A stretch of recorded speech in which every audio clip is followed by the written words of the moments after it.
Hello, good morning. So I hope you have all watched the revision lecture 1 of essay 200, 210, 220, and 230. You may have some doubts. If you have some doubts, you can just put it in the comments. I will look into those doubts. And now the revision lectures that we are uploading right now, what I have understand is students are giving a very good response. A lot of students have watched the video. However, I don't know how much time you're spending to prepare. So the thought came to my mind is that I would I'm planning to conduct test papers on the topics that I'm teaching. So once the topic gets over today, you have two revision lectures, that is the previous one and today's. Together, we'll have a test paper on 25th afternoon 2 o'clock. The question paper will be put up on the website of Lakshya.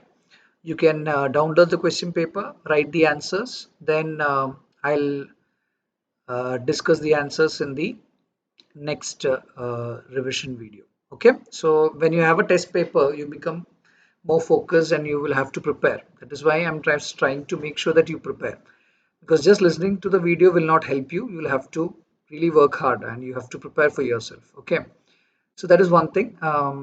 Second, and thank you to all the students, everyone who has wished me yesterday. It was my birthday, so I get a lot of students messaged me and a lot of wishes from everywhere. Thank you so much. Feel so good to have so many good people around. So that was a wonderful day yesterday. So yeah, so now we're moving ahead. Today topic that we have decided is audit evidence related topics. So out of which I think we have decided to discuss 500, 501, 505, 510, 520, and 530 essays. But I would rather be not discussing 510 in this revision lecture, because 510 is more apt to learn, I think, in the next session when we learn about audit reports. So only that standard will be shifted to the next lecture. Rest of the standards we will be dealing today. Okay. So audit evidence, and I hope, like I've already told you last time, you have to prepare and come.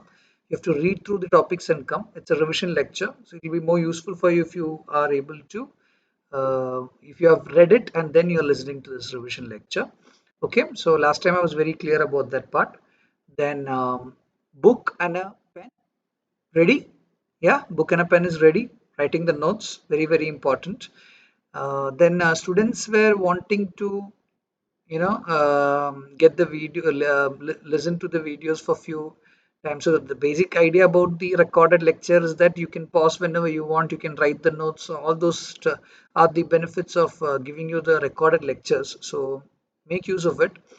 And last time I told you the video would not be available after few hours, but due to the students requesting me to keep the video has not been removed, it's still there.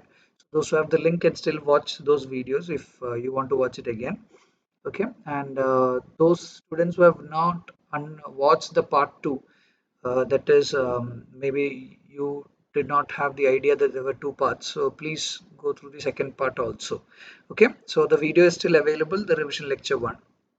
And I think strategic management revision lectures have also started. Nirav sir has started with the lectures yesterday. So I hope you're all are. He's giving live lectures, so you are all attending those live lectures and making the best use. So audit and SM, we have just planned on alternate days so that you'll be able to finish these two. Means not the all topics, but still the important topics in the coming days. Okay, so let's not waste much of our time. Yeah. So, book and pen ready. I hope you have done the homeworks. There were a few questions I told you. One regarding whether audit is legally obligatory for all types of business organizations. The answer is what? It is not legally obligatory for all types of business organizations. Sole proprietor partnership, it is voluntary. Company, banking companies, and all, it is compulsory as per the act. So that is basically that answer regarding voluntary audit and compulsory audit. Okay. Then I told you to go through the standard setting process. That is how the standards are formulated, who formulates the standards, what are the standards available, all those things, please go through. That question is also very, very important. Okay. Today I'll be teaching audit evidence from the new syllabus, chapter number 3. So those who have the new syllabus material, please open chapter number 3. We'll be dealing from chapter number 3 only. Anyways, I'll be showing you the slides, so you can I'm showing you the PDF on the screen right now. So you can anyways watch it on the screen. All syllabus students, what you do, you can download the material. Please download chapter number 3 of the new syllabus textbook for learning audit evidences. It's properly explained there, and you can go through that. Okay, so you can have the textbook with you if you want, or I'll anyways show it on the screen. Okay, so I'll slowly shrink to a small size. I'll be there. Okay, on the top left hand side, I think. Okay, so top left hand side, I'll go back and become small. The screen will be with the PDF file. Okay, so we'll start SA 500 audit evidence. So here I go slowly.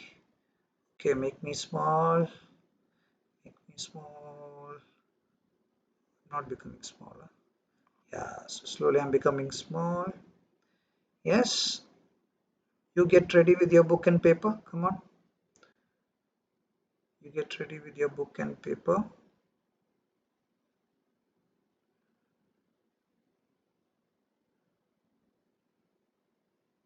We are not so experts with all this, so that is why we can take some time. Okay, book and paper ready. Okay, I'm also ready. Fine. So let's move to audit evidence. Now, as far as audit evidence is concerned, one thing that you have to understand, that for an auditor to express his opinion on the financial statements, for an auditor to express his opinion on the financial statements, he needs to obtain sufficient and appropriate audit evidence. Sufficient and appropriate audit evidence. So only if the auditor obtains sufficient and appropriate audit evidence, he will be able to express his opinion on what financial statements. He will be able to express his opinion on financial statements.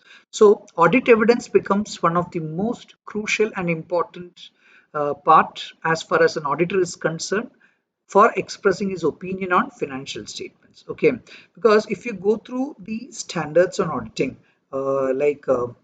what we learned yesterday, last class regarding SA 200, 210, etc. You would have seen there's one particular sentence which I have not dealt, okay, which is very important right now. See, it says, you remember the reasonable assurance part, right? It says to obtain a reasonable assurance, which is the overall objectives of an auditor, is to obtain reasonable assurance.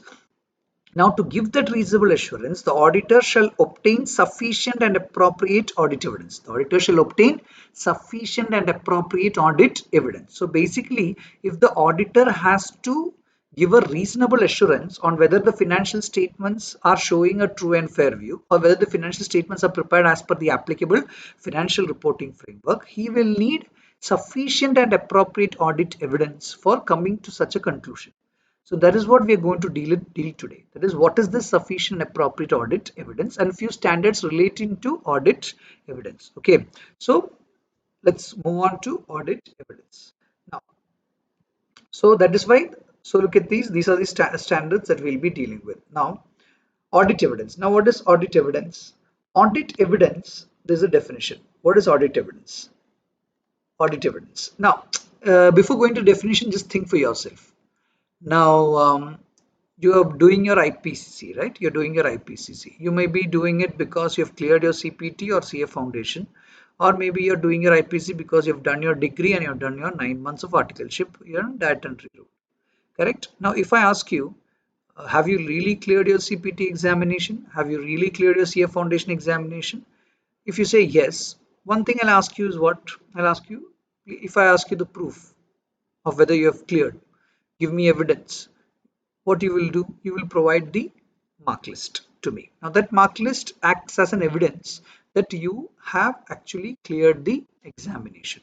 Yes, so that is basically evidence. So here the auditor, while he's doing his audit, he is performing audit on what? On the financial statements. What does the financial statement consist of? It consists of basically assets, liabilities, income, expense. Then you have disclosures. So all these things are forming part of your financial statements. In statements like balance sheet, profit and loss account, cash flow statement, etc. Now, for all these transactions recorded in the financial statements, the entity will maintain evidence. The entity will maintain evidence for all these transactions that the entity has entered. Where those transactions which they enter into the financial statements, they will maintain audits. They'll maintain some evidence to support those transactions.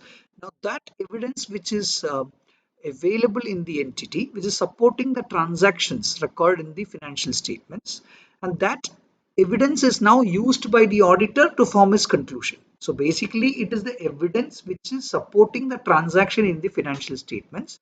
Now, that evidence or that information is now used by the auditor for what?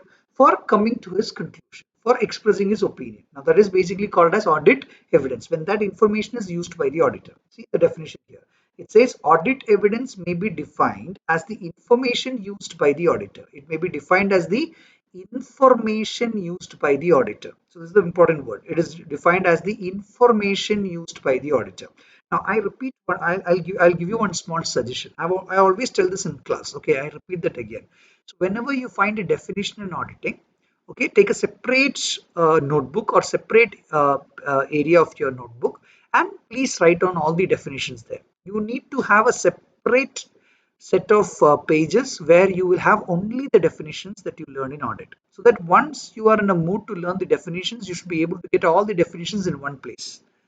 Okay, even the previous day of exam, whenever you want. So whatever definitions we learn, try to write it separately and keep. Okay, so audit evidence may be defined as the information which is used by the auditor. Now, auditor is using that information in arriving at the conclusions on which the auditor's opinion is based. So, auditor will use certain information and he will arrive at the conclusion. It is based on that conclusion he is going to express his opinion. And opinion, what did I tell you last class? Opinion is of how many types? It is of two types. One is unmodified opinion and second is modified opinion. Correct? So there are two types of opinion of an auditor. Either the opinion of the auditor will be unmodified, when he will express unmodified opinion when the financial statements that he has examined is showing a true and fair view. Whenever the financial statements are showing something other than true and fair view, or if the auditor is unable to come to a conclusion on whether it is true and fair view due to lack of sufficient appropriate audit evidence, there is where the auditor will express what opinion? A modified opinion. Okay, so to come into a conclusion on whether the financial statements are showing a true and fair view, he needs certain information. Now that information is basically called as audit evidence. And they say audit evidence will include both information contained in accounting records underlying the financial statements and other information. Now, my students, take it from me, this sentence is extremely important.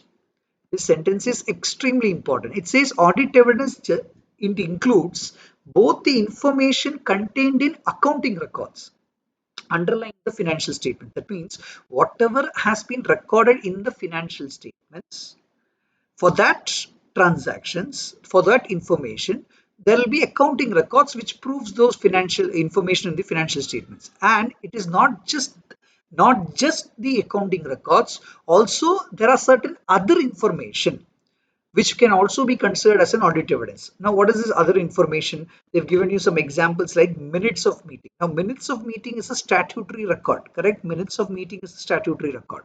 It is not an accounting record actually. It's meant for statutory purposes to understand what happens in a meeting. Now, minutes of meetings by the board of directors, etc., will act as an information for the auditor for various purposes during the course of audit.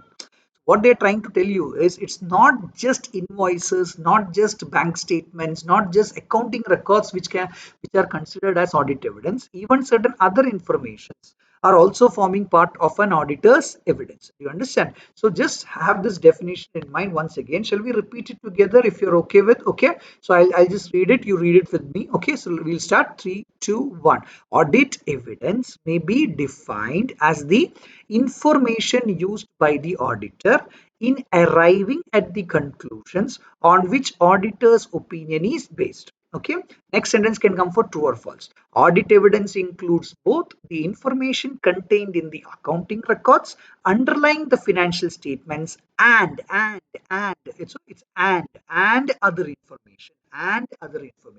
Okay, fine. So moving ahead, audit evidence. Now these two words. Audit evidence must be sufficient and appropriate. Audit evidence must be sufficient and appropriate. Sufficient and appropriate. Okay, it's not or, it is and. Sufficiency means what? Quantity or quality? Don't just look at me. Tell me the answer. Sufficiency means quantity or quality? Sufficiency is quantity. Appropriateness is quality. That means audit evidence obtained by the auditor should be both sufficient and appropriate, quantity and quality. You understand? Sufficient and appropriate. So, as explained in Essay 200, overall objectives of the independent auditor and the conduct of the audit, which we learned last class, reasonable assurance is obtained when the auditor has obtained sufficient and appropriate audit evidence. That means the reasonable assurance will be obtained only if the auditor has obtained the sufficient and appropriate audit evidence, which is what we are going to learn in this class. What is this sufficient appropriate audit evidence? How do we actually obtain the sufficient appropriate audit evidence? Okay, now sufficiency of audit evidence. This could be a 4-mark question. Sufficiency of audit evidence. Now, what is the sufficiency of audit evidence? Sufficiency is the measure of quantity of audit evidence. Sufficiency is the measure of quantity of audit evidence. The quantity of audit, now they will explain to you what is affecting the quantity of an audit evidence. So they're saying quantity of the audit evidence may be affected by factors such as 3 points. Okay, so learn this. Quantity of audit evidence may be affected by 3 factors. One, materiality. One is materiality. Two, risk of material misstatement. Third, size and characteristics of population. That means quantity of audit evidence could be affected by these 3 factors. One is materiality. Now, tell me, if you feel certain transactions are very significant, now will you want to have more audit evidence or lesser audit evidence there? Will you want to obtain more evidence or lesser evidence? More evidence. So basically, more evidence means what? Quantity is increased there. So quantity is affected by the significance or materiality of a transaction. How do you know something is material? If it affects the decision of the users of financial statements, correct? Then second is risk of material misstatement. Now, what is risk of material misstatement? The chances. Risk means the chance of a transaction to have a misstatement. If you feel the transaction that you're going to audit has a probability of a misstatement, there is a chance of a misstatement. I taught you last class what is a misstatement. If not, next revision lecture again we are dealing with misstatement. Okay, so misstatement is a wrong statement. Okay, so wrong statement means a wrong amount, wrong presentation, wrong classification, or wrong disclosure in the financial statements. Okay, now if you feel the transaction could contain a material misstatement, you will go for more audit evidence or lesser audit evidence. Obviously, you will go for more audit evidence. So again, the quantity is increased when the chances of a misstatement is increased. Last is size and characteristics of the population. Imagine the population that you are going to audit, that what we'll be doing audit sampling today, correct? The population, the number of transactions is more. If the number of transactions is more, you need to obtain more audit evidence. Clear? So all these 3 factors you see are affecting the quantity of your audit evidence. So the auditor's judgment as to what quantity of audit evidence he requires may be affected by these 3 factors is what they say. What are the 3 factors? Come on, repeat with me. First one, materiality. 2, risk of material misstatement. And 3, size and characteristics of population. Again, we'll read from here. Auditor's judgment as to sufficiency may be affected by factors such as 1, materiality, 2, risk of material misstatement, 3, size and characteristics of population. Okay, so these are 3 factors. What is appropriateness of audit evidence? Appropriateness is basically the measure of quality of audit evidence. Measure of what? Quality. What was sufficiency? It was quantity. Now, what is appropriateness? It is quality. So, sufficiency is basically quantity. Appropriateness is quality. Appropriateness is quality. Now, quality of an audit evidence is two things. One is relevance, then second is reliability. Relevance and its reliability. Now, the quality of an evidence is basically dependent on the relevance of the evidence and the reliability of the evidence. How much relevant is the evidence and how much reliable is the evidence will define its quality. To make something having good quality, it should be relevant and it should be reliable.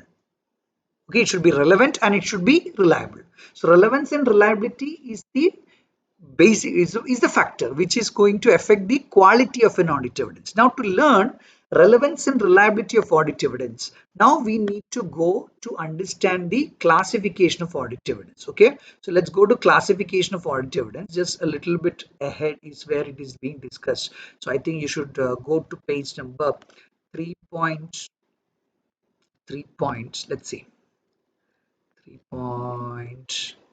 types of audit evidence, 3.24. Okay, so types of audit evidence. So only then we'll be able to learn quality. Now, types of audit evidence are classified on the basis of nature and on the basis of source. Okay, audit evidence that you obtain during the course of audit are classified either in the basis of nature or in the basis of source. Means it is classified also on the basis of nature and source. Based on depending on nature, evidence could be oral, documentary, or visual. You can go and speak to people, they'll give you answers. Now you get the evidence orally, but that does not stay. It is just an oral evidence for that particular moment.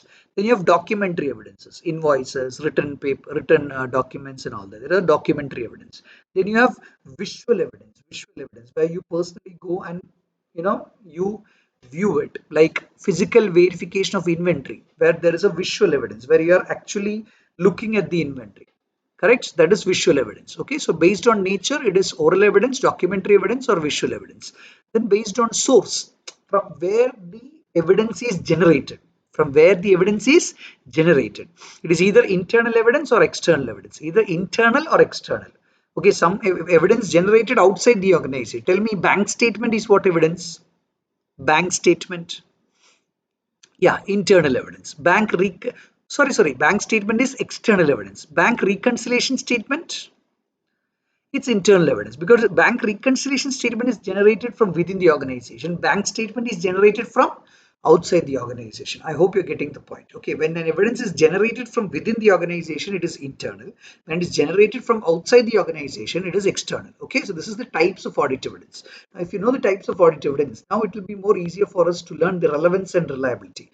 So this is saying the relevance of an audit evidence. Okay, the relevance deals with the logical connection with or bearing upon the purpose of the audit procedure. Now, what is the purpose of that audit procedure? What evidence are you trying to obtain? What is the conclusion that you want to obtain? Now, based on that, the relevance, the importance of an audit evidence is being decided. The importance of something will be decided. Okay, so based on what is the purpose, that information that you get, it should serve that purpose. Then we can say it is relevant. So basically, relevance is based on the purpose of the audit procedure. Okay, then you have something called as reliability. Now, reliability is basically affected by the type the type of the audit evidence, like whether it is external, whether it is internal, whether it is visual, oral, something like that. So reliability is hugely dependent on the type of audit evidence, or there is classification of audit evidence. I'll ask you one question, you'll get the answer. Now tell me, reliability of audit evidence, external evidence, internal evidence, which is more reliable? You would have said external evidence, correct? Because it is generated from outside the organization. Okay, now written evidence and oral evidence, which is more reliable? Obviously written evidence. Correct? Evidence which is original document is more reliable, or photocopies. Original documents.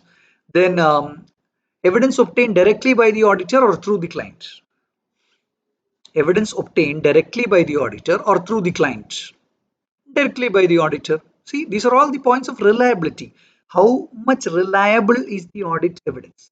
It is basically dependent on these points. And one more point, if I ask you, how do you decide the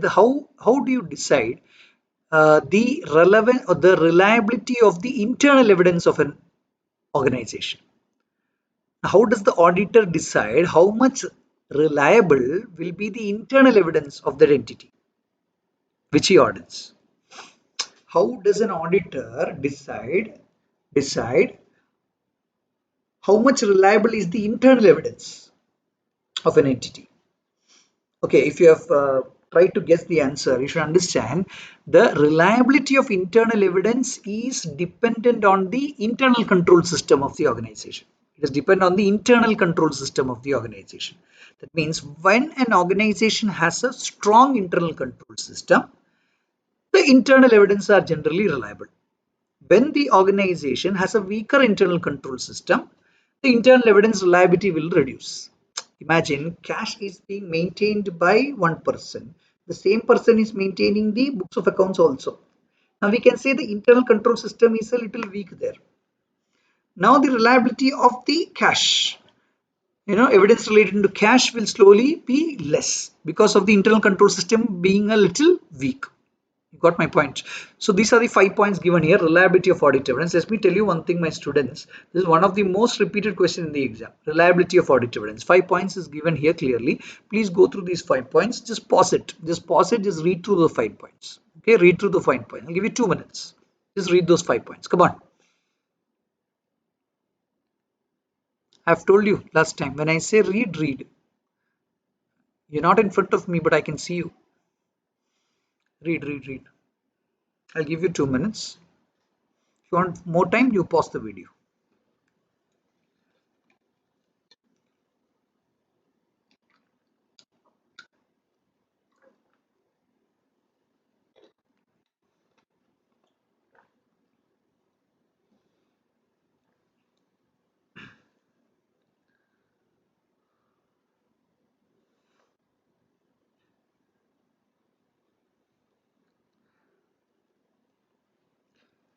Yeah, so 5 points you've gone through. Whatever I have told you, yes, one is regarding the external evidence, then written evidence directly by the auditor. All these points are here. Please learn it. 5 points, very, very important, which is reliability of audit evidence. Why did we learn reliability? Because we were learning appropriateness. Appropriateness is a measure of what? Quality of audit evidence. And quality is dependent on the relevance and reliability of audit evidence. Okay, so that is how the question might be asked. Okay, so now we have learned so much regarding audit evidence. Now what we'll do is, okay, so having understood about basics of audit evidence, now we go to the methods to obtain audit evidence. Yes, the methods to obtain audit evidence. Come on, methods, where are you? Where are you? Yeah, here comes the methods. Audit procedures or methods to obtain audit evidence. So what are the methods or procedures to obtain audit evidence? Come on. One, inspection. Okay, let me just see the first is inspection. Then you have inquiry. This is my order actually. Inquiry. Then you have confirmation, observation, recalculation, reperformance, analytical procedures. Tell me the seven. First one, inspection. Okay, take your notebook and write. Okay, first one is inspection. Second is inquiry. The third one is confirmation. Fourth one is observation. Fifth one is recalculation. Sixth one is reperformance. Then you have analytical procedures. Okay. So inspection, inquiry, confirmation, observation, recalculation, reperformance, analytical procedures are the 7 methods or procedures to obtain audit evidence. We'll go one by one. Okay. First is inspection. What do you do in inspection? You inspect or you examine. What are you examining? Who are you? Auditor. What do you want? Audit evidence. How much audit evidence? Sufficient and appropriate audit evidence. Okay, for that what you should do? Do some methods or procedures. Okay, what is the first method or first procedure to obtain audit evidence? Inspection. So you're examining and obtaining evidence. What are you examining? One, you may be examining books, records, documents, etc. Second, you can also examine or inspect the assets, physical examination of an asset. You know what happens for students? They always forget physical examination of assets. We just write about inspection of books, records, documents. Not just books, records, documents. It also includes physical examination of an asset. Okay, so don't forget that point. Physical examination of an asset. This is very important. Physical examination of an asset. That is inspection. Now, what is second one? Inquiry. What is it? Inquiry. What is it? Inquiry. What do you do in inquiry? What do you do in inquiry? You tell me. Inquiry. Wait, I'll show you. First, you tell me. What do you do in inquiry? You are. What are you doing? You are. Huh. What are you doing? Inquiry. You ask, not ask. What is that word? Seeking information. Okay. Very important word is seeking. So inquiry consists of seeking information. You would have told, you would have maybe told asking, getting. This is the problem in auditing. Language is important. Certain few important words should be learned. I told you last time. Please write the important words in one page and keep. Seeking is a very important word. Okay. So what is inquiry? Read through. It's plain English. Huh? Don't wait for me. Just read with me. Inquiry consists of. I said read with me. Inquiry consists of seeking information of knowledgeable persons, both financial and non-financial, within the entity or outside the entity. Inquiry is used extensively throughout the audit in addition to the other audit procedures. So, inquiry, yeah, I'll read once again. Inquiry consists of seeking information of knowledgeable persons, both financial and non financial, within the entity or outside the entity. So you are seeking information. Inquiry is you are getting the information, seeking the information of knowledgeable persons of both financial information, non-financial and non-financial information within the entity or outside the entity. Okay. So inquiries may range from formal written inquiries to informal oral inquiries. It may be from formal written inquiries to informal oral inquiries. Then this sentence has been asked like 4 or 5 times in the true or false, correct or incorrect in the exam. What is it? Evaluating responses to inquiries is an integral part of the inquiry process. What is it? Evaluating responses to inquiries is an integral part of the inquiry process. That means in inquiry, it is not just that you seek the information. Once you seek and obtain the information, that is the response. So when you ask someone something, he will respond to you. That is called as the response. So what this point says is you should evaluate the response also. It is also part of which process? Inquiry process, which means inquiry doesn't end when you get the response. It ends only after you evaluate the response. It is integral part of the inquiry process. Do you understand? So what are we learning now? Methods to obtain audit evidence. In that, first method was inspection. Second method is inquiry. Second method is inquiry. What is third method? I so told you confirmation. Third method is what? Confirmation or external confirmation. For that, I think we'll just move on to essay 505 and try to learn about external confirmation. Okay, so we just a pause button is essay 500 audit evidence. Just a pause button essay 500 audit evidence. We are moving to external confirmation. Okay, so in your textbook it is page number, let's go to external confirmation. Yeah, external confirmation is page number 3.34. Okay, so external confirmation. Now, what is this external confirmation? It is one of the methods to obtain audit evidence, and it is an evidence. When you see, there are two words. One is external, second is confirmation. So you're confirming something. So you're getting some confirmation. Are you getting the confirmation from within the organization or from outside the organization? The word itself says external. That means you're getting the confirmation from outside parties or the third parties. So there is a third party from whom you need some information.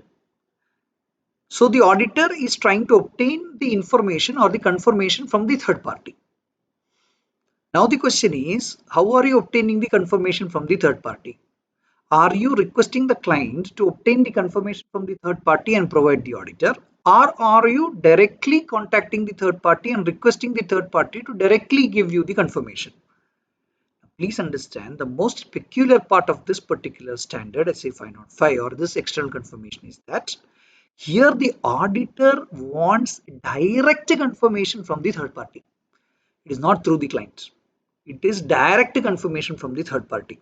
Now the question is, can you obtain the confirmation via phone, that is orally, or is it a written confirmation? Is the next thing that you have to understand. It says it's a written confirmation. It's a written confirmation. So it's a written evidence obtained from a third party. Okay, so if you understood this, for example, take the case of a debtor. Okay, so there's a debtor in the financial statements. Now you will be doing audit and obtaining evidence from within the organization. Okay, the debtor would have maybe there's a sale, obviously there's a debtor, so you'll ask for the sale bill, the invoice, copy of the invoice. Okay, so copy of the invoice will be there. All the other evidences will be available from within the organization. But if you feel that the debtor is somewhat, you feel the debtor's balance has to be confirmed, you're not satisfied with the evidences available within the organization, you want the debtor to directly confirm the balance, and that is the situation where you will go for an external confirmation. So let's see what is external confirmation. External confirmation may be defined as an audit evidence obtained as a direct written response to the auditor. What is it? Direct written response to the auditor from a third party, in paper form or by electronic form or other medium. So basically it is a direct written response. Okay, it's a direct written response to the auditor. So the third party's response, that means imagine I send a request to the third party asking for some information, and the third party responds to me directly, gives me a written response directly. Now that direct written response which I obtain is called as external confirmation. Do you understand? So basically it is an evidence obtained as a direct written response to the auditor. From which party? From the third party, in paper form, electronic form or other medium. So please understand, it is a direct written response, direct written response to the auditor from a third party. Okay. Now, to get a response from the third party, imagine now you are the third party, I am the auditor. Now, if I need to get a response from you, first I should ask something, no? I should make some inquiry, only then you will respond to me. Correct? When I make an inquiry, you respond to me. So first I need to take the first step. I need to send you a request. Now, based on the request I send, you will respond to me. Now, your response is external confirmation, but however, I need to send a request to you. That is what you're learning next. Two types of request that the auditor could send the third party. One is positive confirmation request and second is negative confirmation request. Okay, there are two types of confirmation requests. Do one thing in the notebook, you write confirmation request. Divide it into two. Confirmation request, divide it into two. One is positive confirmation request, second is negative confirmation request. Okay, so there are two types of confirmation request. Either it is positive confirmation request, second is negative confirmation request. Now, what is positive confirmation request? What is negative confirmation request? Now, positive confirmation, first I'll teach you what is negative confirmation request, then we'll go for a positive confirmation request. Now, negative confirmation request means, now here what happens is the auditor is giving a request to the third party, okay, seeking some information from the third party, and it tells the third party, you respond to me, you give me a response only if you disagree with that information, only if you disagree with that information. So as an auditor, I have given some information to the third party. Now I tell the third party, I'm expecting you to respond to me only if you disagree to the information. Only if you disagree to the information. So that is why it is called as a negative confirmation request. Why? Because the request itself says, respond to me only if you disagree. Respond to me only if you disagree with the information. Okay, so what will be positive confirmation request? What will be positive confirmation request? In negative confirmation request, they say, respond to me if you disagree with the information. So what will be positive confirmation request? Huh? Okay. Now here, listen carefully. Now some of you would have said, sir, respond if you agree. See, listen, this is not the answer. Positive confirmation request means here I will send a request to the third party and I will request the third party to please respond to me. That means I need a response from the third party. Now I'm waiting for a response from the third party. That means I will ask the third party, see, this is the information that I have. I'm giving it to you. You respond to me whether you agree or whether you disagree with this information. I'm giving you some information. Now you tell me whether you agree or whether you disagree with the information. That means I need a response. If you agree, I need a response saying that you agree to it. If you disagree, I need a response saying you disagree to it. Do you understand? But in negative confirmation request, you respond to me only if there is a disagreement. But in positive confirmation request, you respond to me whether you agree or whether you disagree with the information. Or there's another way of sending positive confirmation request is when the request sent by the auditor to a third party is such that the auditor is seeking the information from the third party. See, it's not that I am giving information and asking whether he agrees or disagrees. I am, as an auditor itself, I am itself requesting the third party to give me the information. There also the request is positive request. Why? Because I expect a reply. I've asked some information, I want that information from him. Okay, but in negative request, please understand the response would come only if there is a disagreement to the information that the auditor has provided. Okay, so there are two types of requests given here. One is positive confirmation request and second is negative confirmation request. Okay, I would request you pause the video. Two definitions given here, read through the definitions, write it in the notebook in the definition area I told you, separate place. Okay, and learn the definition and then move forward. Okay, pause the video, learn the two definitions, go forward. Okay, fine. Pause the video. Okay, so you have come back. Now, positive confirmation request, negative confirmation request, two definitions we have learned. Now, this question. See, it says when the auditor is using external confirmation procedure, okay, there are few things which should be under the control of the auditor itself. Here you see the request. Okay, the request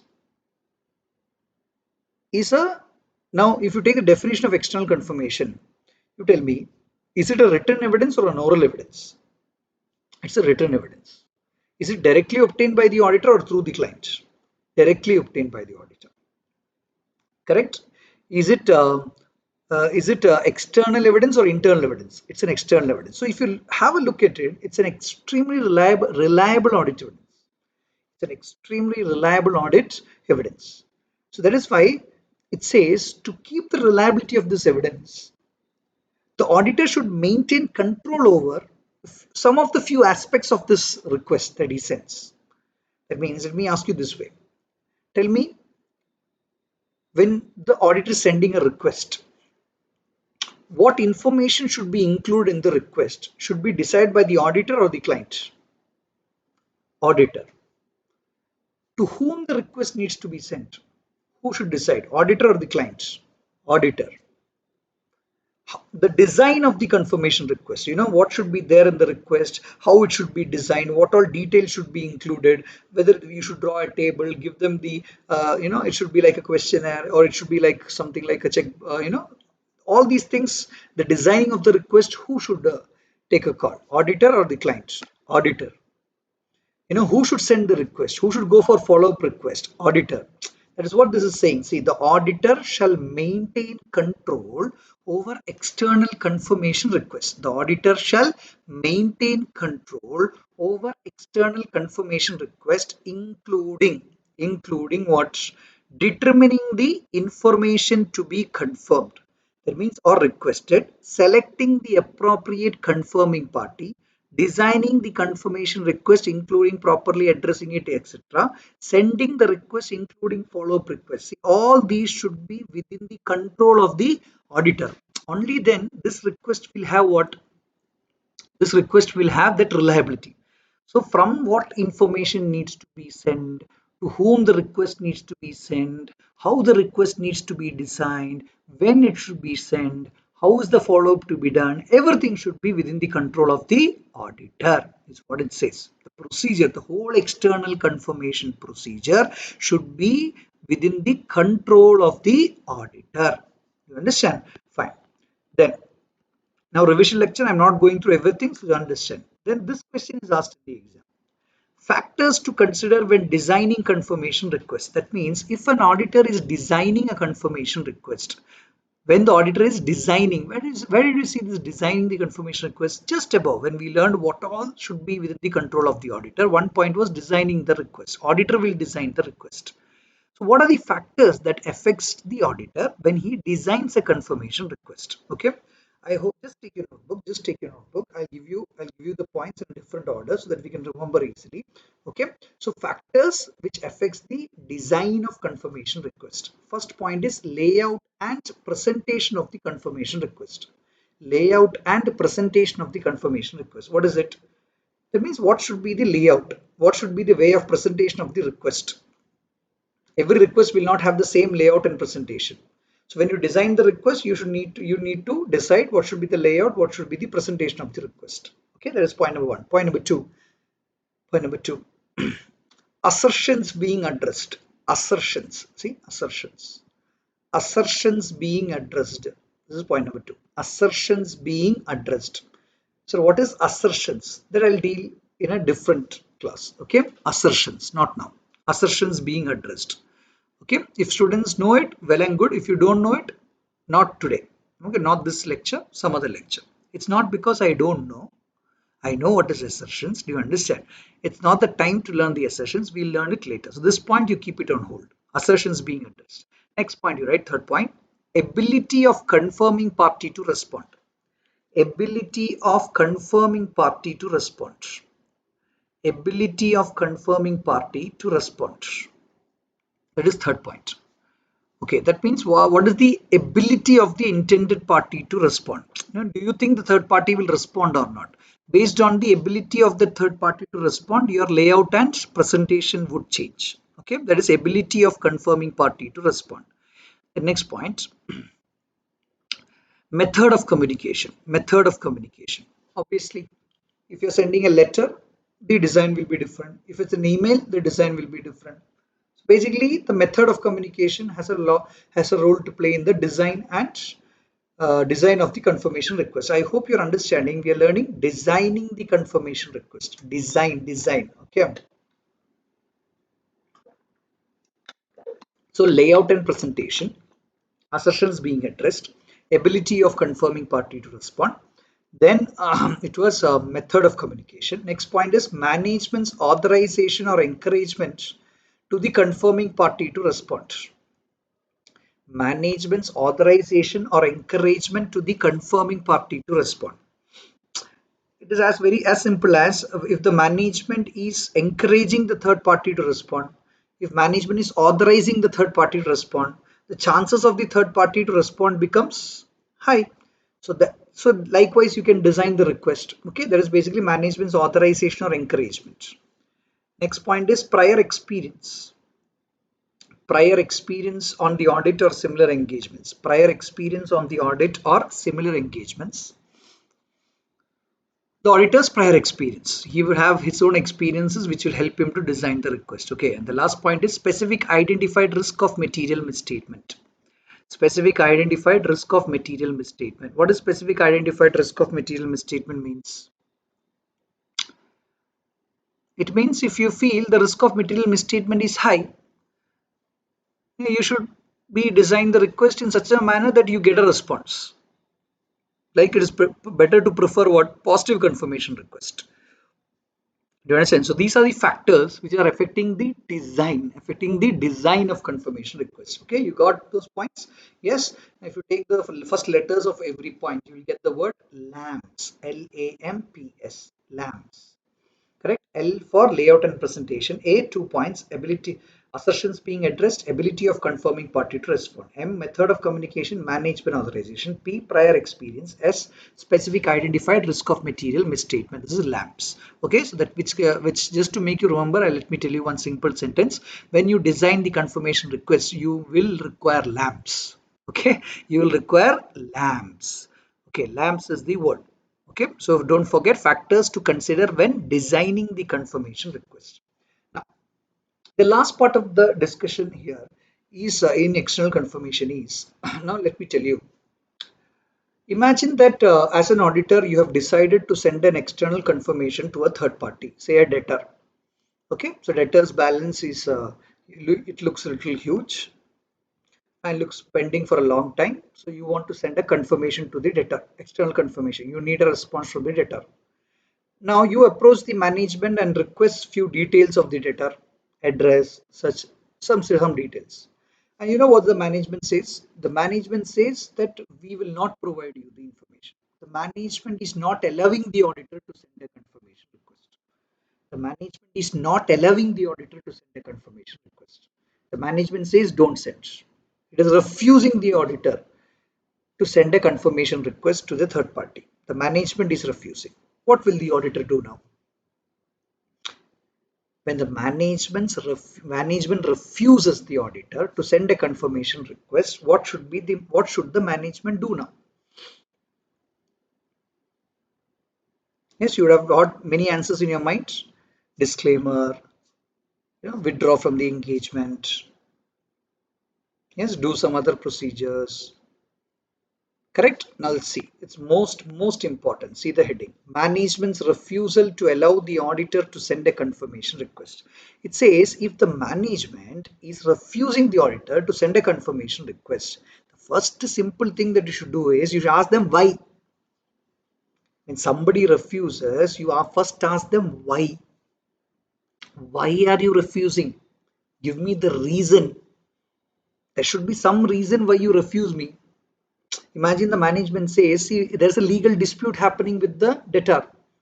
There's no point sending the request. So there could be some reason, no?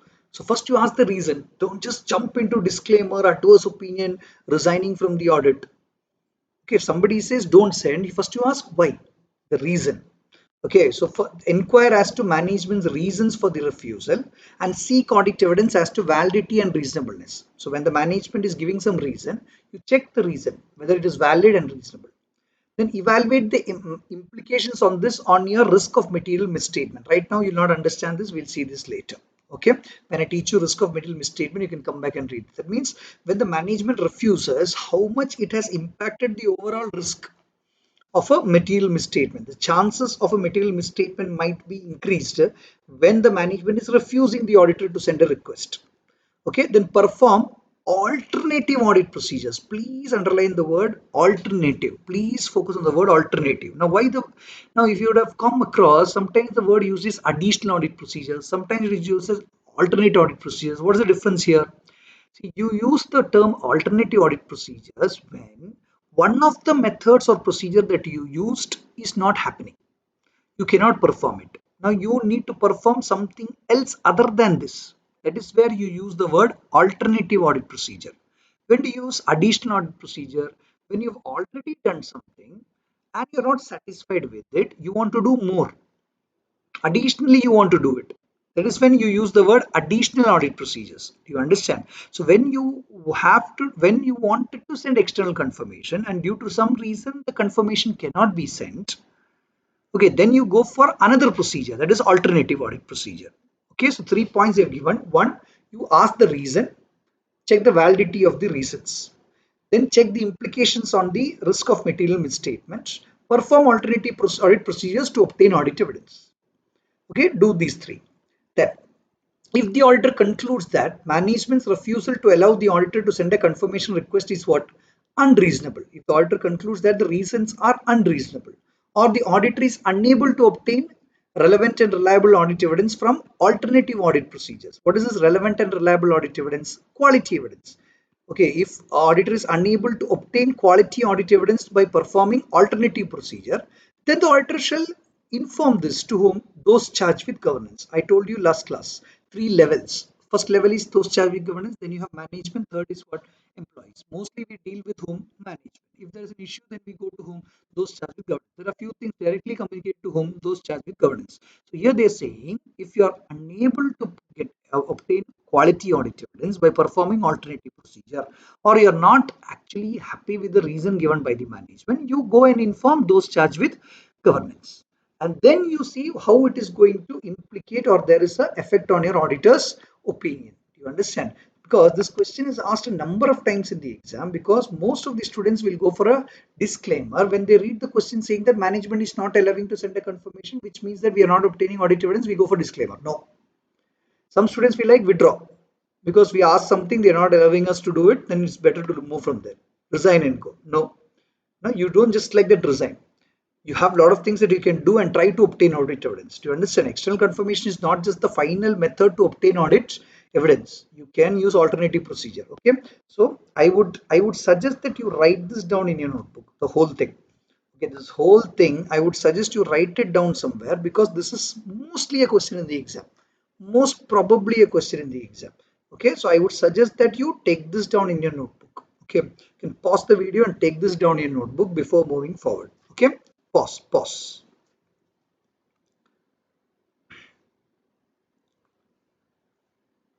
Fine. So I hope you have taken this down. So this is basically a discussion of what? External confirmation, a quick discussion. So we were learning with methods to obtain audit evidence. First method was inspection. Second is inquiry. Third is confirmation. We have done that, correct? Now, fourth point is observation. Fourth point is what? Observation. What is observation? Observation is basically, what is observation? What is observation? What do you do in observation? Observation, you are observing. Observing means what? You are looking. You are looking at a process being performed by management. For observation, the best example you keep in mind is physical verification of inventory. Okay, physical verification of inventory, physical count. Now, inventory physical count, okay, count inventory physical count or physical verification of inventory, please understand, is not the responsibility of the auditor. The physical verification of inventory, the responsibility is of the management. Management needs to perform, management needs to perform the physical verification of inventory. So what will the auditor do?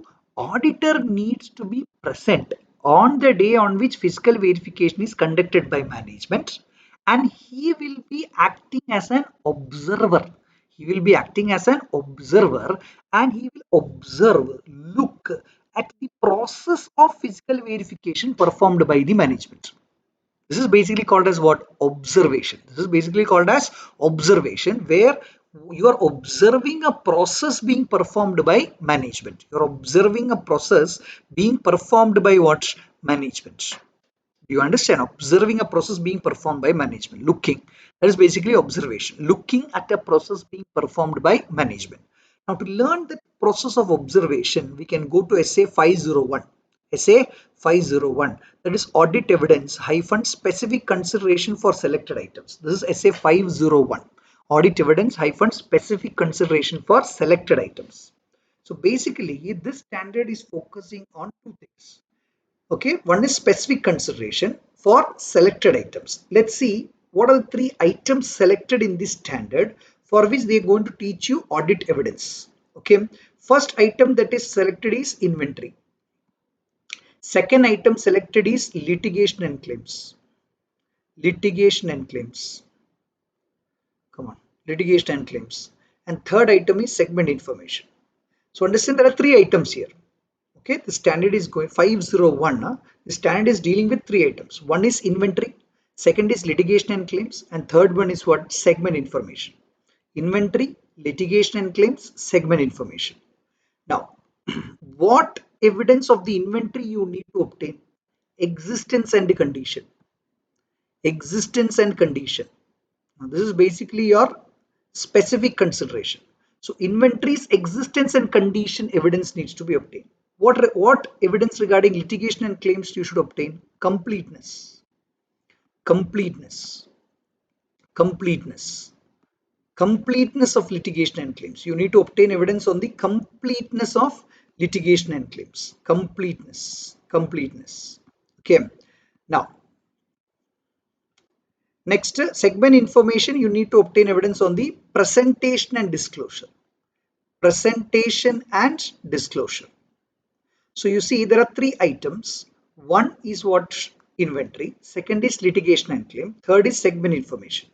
What with respect to inventory you should obtain? Existence and condition of inventory. What evidence of litigation and claim you need to obtain? The completeness of litigation and claim. I'll tell you the meaning later. Third, segment information, what evidence you should obtain regarding the presentation and disclosure. Now let us focus on the first one, existence and condition of inventory. Now you tell me, as an auditor, if you're doing audit of financial statements and I ask you how will you obtain audit evidence on the existence and the condition of an inventory, what will you say? How will you obtain audit evidence on whether the inventory exists? Now, to know whether something exists, you should go and physically verify by yourself. You should go and look at it. Correct? So that is why we are learning this standard. Here is where the observation comes into play. Now, to obtain evidence on the existence and the condition of inventory, the auditor needs to go to the client's place. And when the management is going to conduct physical verification, be there, watch the process, look at the process they are performing, and you get the evidence on the existence and condition of inventory. Okay. Now, you tell me, when the inventory is concerned, existence of inventory means, you know, existence of inventory on what date is the next question. Now, inventory's existence, you need the evidence on what date, what date. Basically, the focus here is on the closing inventory. That is the inventory as on 31st March. That is on the date of balance sheet. So basically, on the date of balance sheet, whether the inventory recorded as the closing stock on the date of balance sheet, whether so much inventory actually exists or not is what the auditor wants, and whether it is in proper condition. So basically, 31st March is the date. That is the balance sheet date is the date. Not 31st March. 31st March, obviously, but here we should refer it to as balance sheet date. So the balance sheet date is on the date on which you need to get the evidence on the existence of the inventory. Okay, see, let's see what's written here. It says, when the inventory is material to the financial statements, the auditor shall obtain sufficient appropriate audit evidence regarding the existence and the condition of inventory by attendance at what? Physical inventory counting. By attendance, that you are attending the physical inventory counting. Do you understand? You are not performing it. Clearly the word uses attendance. You are attending the physical inventory counting. You attend it unless it is impracticable. To what are you doing by attending? What are you doing by attending the physical inventory counting? You are evaluating the management's instructions. You are observing the performance of the procedure. You are inspecting the inventory, and you are performing some test counts. See, what is this test count? See, here what you're doing, whatever management's instructions are there when they are conducting physical verification, you evaluate that instruction. Here also you're observing what they are doing. Here also you're inspecting the inventory. Here is where, if you want to test few inventories, you want them to test few inventories of your choice, that you can do it. That is called as performing what? Test counts. Do you understand? So you are attending the physical verification of inventory, and you're basically observing how the management is performing the physical verification, how the management is performing the physical verification of inventory. Then you will try to look at the final inventory records and perform the procedures to which reflect the actual inventory results. Okay, so inventory existence and condition of evidence can be obtained only if you attend the physical verification of inventory counting, which is performed by whom? By the management. Okay, now here they are saying, what are the matters? This could be a very good question in the exam. What are the matters relevant in planning attendance at physical inventory counting? That means you're going to decide that you're going to attend a physical inventory counting. Now, what are the matters which will affect, or which are relevant when you make a plan of attending a physical inventory counting? You understand? Now you want to attend a physical inventory counting, which is going to be conducted by management. You are going to attend it. Now, what are the matters which are relevant in planning the attendance? That is, when you go there, what all should I do? So you're making a plan, okay, of how you're going to attend the physical inventory counting. Now, what are the matters affecting that plan? Simple points. Okay, first point, they are saying nature of inventory. So you understand, if the see inventory means, if it is, imagine that it is a stock like biscuits. Now the biscuits are small in size. There your attendance and your what you observe will be different. And now it's a jewelry shop, your what you observe will be different. How you observe will be different. You understand? Based on nature of inventory, your attendance, the way by which you attend the physical verification will what? Vary. The way by which you observe will vary. That is the point here. What are the matters relevant in planning attendance at physical inventory counting? One is the inventory's nature. Second is the stages of completion of work in progress. Third, risk of material misstatement. If you feel the risk of material misstatement is high, you should give more focus on that inventory. So risk of material misstatements, the nature of internal control. Imagine the inventory's internal control is weak, which means there is a chance that the inventory might not be properly recorded. So you should be giving more importance to the attendance. You understand? Nature of internal control, whether you feel the management will adequately perform the procedure, the timing of the fiscal inventory counting, whether the entity is maintaining a continuous perpetual inventory system, the location where the inventory is held, and whether you have knowledge of the inventory. If you don't have knowledge about what the inventory is exactly about, you may have to take an expert with you. Sorry, you may have to take an expert with you, whether you need the assistance of an auditor's expert. You see, there are 9 points here. So point number one, which affects your planning of attendance at fiscal inventory counting, is the nature of that inventory, the stages of the completion of the work in progress, then the risk of material misstatement related to the inventory, the nature of internal control related to the inventory, whether the management will perform the procedures properly, the timing of fiscal inventory counting, which I missed out last when I read before, timing of fiscal inventory counting, whether they are maintaining perpetual inventory system, the location where the inventory is held, the auditor's experts, assistance of the auditor's experts is required or not. These are the matters relevant in planning attendance at fiscal inventory counting.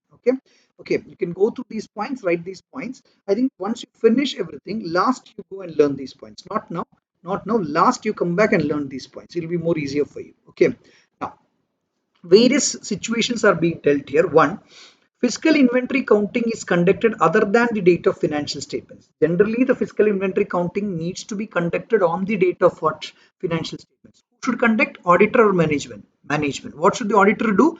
Attend it. So, generally, the fiscal inventory counting should be conducted at a date other than on the date of financial statements. And imagine that if the fiscal inventory counting is conducted at a date other than the date of financial statements, the auditor will have to do some additional audit procedures on the changes in the inventory between the count date and the date of financial statements. If the fiscal inventory counting is not done on 31st March, whenever it is done, imagine done on 2nd April.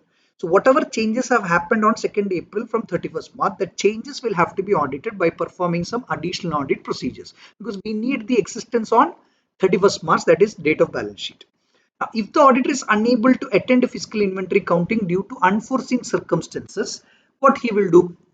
That means management is ready to conduct fiscal verification of inventory on date of balance sheet, but auditor is unable to attend that fiscal verification due to unforeseen circumstances. See, when I say auditor, it is not that auditor always the chartered accountant goes. Anybody on his behalf also can go and attend. Okay, so here the point is, imagine nobody is going to, nobody is able to actually make it. There is an unforeseen circumstance due to the nobody is able to attend the fiscal inventory counting. In that case, what is the thing that the auditor has to do? It's very simple. It says if 31st March you are not able to go on an alternative date. Let them do it on 31st March. You go on 2nd April or 3rd April and perform some test counts. You can just perform some test counts, and you can perform additional procedures on the intervening transaction, that is the adjusting, whatever sales and purchase happens between those dates, you can adjust. You understand? So if you're not able to go due to unforeseen circumstances, if you or somebody is not able to go on date of balance sheet, you just go on an alternative date and perform some test counts. Now this point is important. Attendance of physical inventory counting is impracticable. Now, what do you mean by this? Imagine that physical inventory counting is impracticable. You will not, the attending such a physical inventory counting is impracticable. Why? It could be because of the location of inventory. Now, imagine there's a pandemic going on right now. Correct? Nobody is able to travel anywhere. Correct? Now, if the inventory is located, imagine in Tamil Nadu, and you are a chartered accountant in Kerala. Now, it is impracticable for you to go and attend the fiscal inventory counting. It is impracticable for anyone to actually go to the location right now, because it is not the right time. You understand?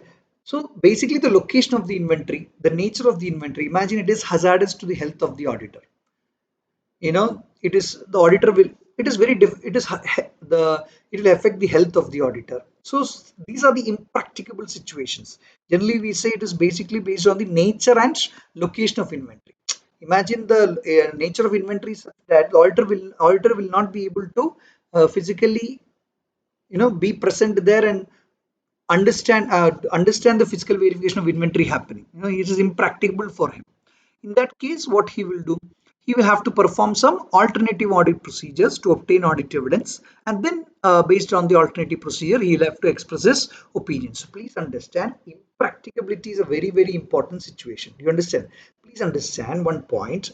If you have some general inconvenience, like you're not well, it is very far, those are not impracticable situations. Impracticable is a situation where the nature of the inventory affecting the auditor's health, it is hazardous to his health, the location is in such a manner that nobody can even go there at this time. This is basically called as impracticability. That is where this particular standard says where you can perform some alternative audit procedures to obtain sufficient appropriate audit evidence. Alternative, please remember the word alternative audit procedures. Okay. And impracticability is based on nature and location of inventory. Okay, that is, see, inventory is held in a location that may pose threats to the safety of the auditor. It's like saying if you go to the fiscal, attending the fiscal inventory counting now, you might not get the chance to go again. Okay, because it might be your last fiscal inventory counting. Okay, that may be the meaning given here. Just a lighter moment, but understand the basic point is nature and location of the inventory is what makes us impracticable. Okay, then in some cases, if the inventory is actually held by which party, it is in the control of the third party. What if the inventory is in the control of which party? Of a third party. Then what will happen? If the inventory is in the control of the third party, inventory is with the third party, control of the third party, what should the auditor do? Now you should give me the answer. Huh? We just learned one standard. What did we learn just before this? External confirmation. Yes, if the inventory is held under the control of the third party, the auditor will obtain external confirmation. External confirmation. One, he can request confirmation from the third party. Second, he can perform inspection if it is possible. Okay, if the inventory is under the custody and control of the third party, either he can request confirmation or he can perform inspection there if it is allowed. Okay, so there are four situations here. One, on if the management is conducting physical verification of inventory on a date other than the date of balance sheet, what should be done? Second, if the auditor is unable to attend physical verification of inventory due to unforeseen circumstances. Third, if the attendance at physical inventory counting is impracticable. Fourth, if the inventory is held under the custody and control of the third party. So all four situations, please learn properly. Okay, here the focus of this standard now is on the existence and condition of inventory. What is it? Existence and condition of inventory. To get the evidence on existence and condition of inventory, we decided to attend the physical verification of inventory conducted by whom? By the management. Okay, we are learning observation. Here's where observation comes. Correct? Now, then second item dealt here was what? Litigation and claims, and they wanted you to obtain evidence on the completeness. On the what? Completeness of litigation and claims. Correct? Completeness. What do you mean by completeness? It only means that whatever litigation and claims are there against the entity, all the litigation and claims have to be properly recorded in the books of accounts. That means the litigation and claims have to be completely recorded in the books of accounts. Completeness means there are no unrecorded litigation and claims in the books of accounts. So auditor has to make sure there is no unrecorded litigation and claims in the books of accounts. That means every litigation and claim has been recorded in the books of accounts. Now, how do you obtain audit evidence, sufficient appropriate audit evidence that every litigation and claim has been recorded in the books of accounts? For that purpose, one, you make an inquiry with the management. You make an inquiry with the management and others within the entity, including the legal counsel at the legal department. So you speak to the management, you speak to the people within the entity, you speak to the legal department. They will give you some information regarding litigation and claims. Make sure all the information that you got from them is recorded in the books of accounts. You can review minutes of meetings. Obviously, there will be meetings conducted in the entity. Now, the meetings might discuss little bit about what? These litigation and claims. So make sure whatever litigation and claims has been discussed in the meeting, all these litigation and claims have been recorded in the books of accounts. You can review the legal expense account. Imagine if there is a litigation and claim, sometimes the lawyer might be given some money. There'll be some legal expense, stamp duties, court fees, etc. So from that you get information regarding litigation and claims. Make sure that those litigation and claims are recorded in the books of accounts. Here your focus is on making sure there are no unrecorded litigation and claims in the books of accounts. You understand? Fine. So these are three things you can do to obtain the evidence on the completeness of litigation and claims. Completeness of litigation and claims. Okay, fine.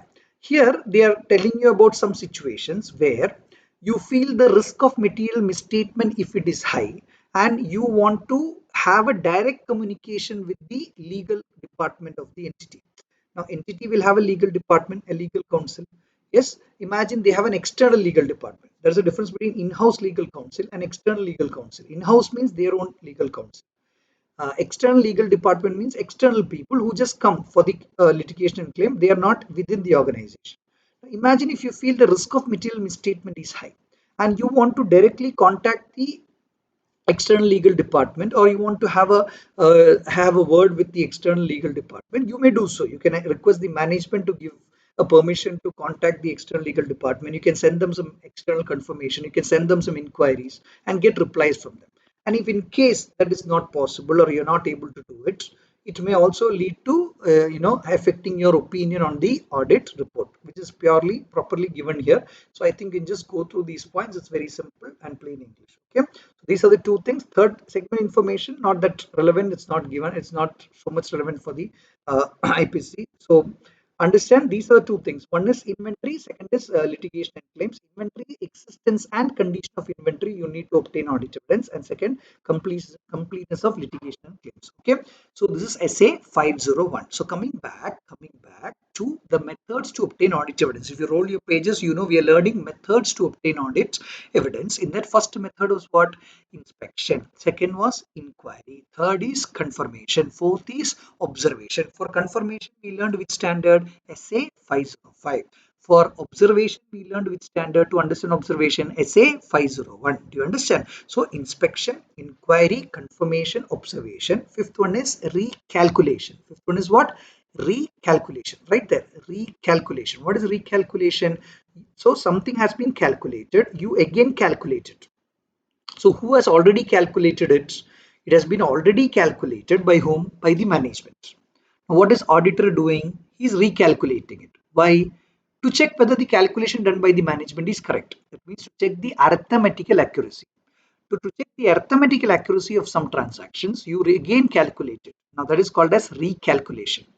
Okay, that is recalculation. So first one is a method to obtain audit evidence. First is inspection, inquiry, confirmation, observation, recalculation. Next is reperformance. Next is what? Reperformance. Reperformance. What do you mean by reperformance? When something has already been performed by the management as part of their internal control system, an auditor independently performs it. That is called as reperformance. I'll give you an example. Bank reconciliation statement. Imagine the entity has already prepared a bank reconciliation statement, but what the auditor does, he does not look into it. He prepares his own bank reconciliation statements.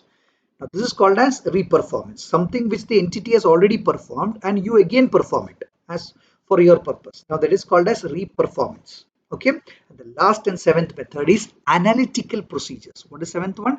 Analytical procedures. Analytical procedures. Okay, these are seven methods. Tell me seven methods. First one, inspection. Second is inquiry. Third is observation. Third is confirmation. Fourth is observation. Fifth is recalculation. Sixth is reperformance, and seventh is analytical procedures. Got my points? So seven methods to obtain audit evidence. I have not explained what is analytical procedures. I will explain to it in the part 2 of the revision lecture, the second part. Okay, so the first part contains these things: essay 500, essay 505 and essay 501. There are three things in part 1. Okay, so next video will have two standards. One is analytical procedures 520 and audit sampling. Okay, so I hope you have understood. Thank you so much. Okay, so I'll meet you in part 2. Okay.